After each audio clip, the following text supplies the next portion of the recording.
Kapit-bahay pa na 5 ling. Opo, sige po. Patay, ano po. Sabihin mo.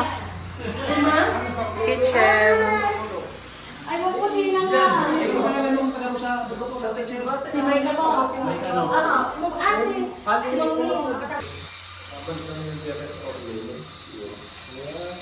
Ayan yung ginawa ni Paman. Alin? Alin ito. Nakita. Nagusto ka niya. Ito na, yun nagagabi. Let's go upstairs. Busy sila sa pag-meeting dun sa kusina. So, akat tayo. Ako na lang yung magtutur sa inyo. So, dito yung taas. Ito yung isang room. Single room with aircon. Ayan. May small cabinet there. Ayan. Tapos, ito yung master bedroom. Double. With aircon. Ayan. Tapos ito. Ayan. Ito yung una niyang property. So, very sentimental. Good for 2 to 3 people. Good for 1 family. Ayan. So, dito yung entrance. Exit. You can park here, I think.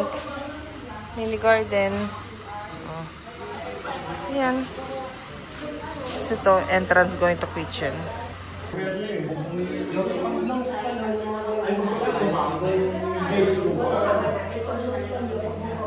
Ay, bet ma, ako parkit yun. Hello! Shout out sa mga Tagalog. Malapit ang pista. Pupunta kami. Nakasta ko ron. Welcome to my place. Come inside. Ano kung ako may sulit? Gabi na po kami sa aming mundo. Yan. Kami. Pasok po tayo. Ba? Maui. Nice. Pasok po tayo. Nice. Hindi pa ko pwede. Bye-bye. Senator, wait lang. Kung na kayo. Baka kayo nangangalay na. Ako alam mo. Ang bigat ng pinto eh. Ay, ano yan? Kaboy. Ay, ano pa yan? Yan ka i-deliver. What can you say sa akin? Ma! Hindi, nahila yan mo kayo. Ganyan siya. Kasi kataas ng gano'n. Meron! Baka nakababayaan.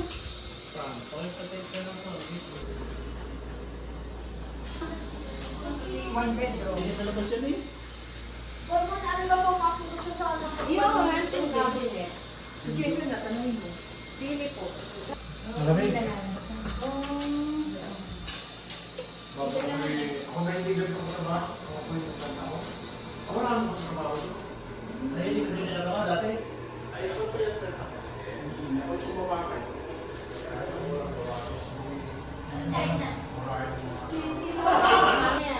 Tapos yung may IT.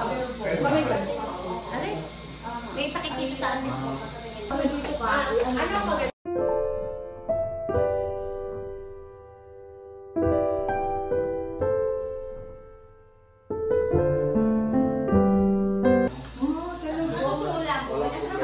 Kaya ba kasi natin muli?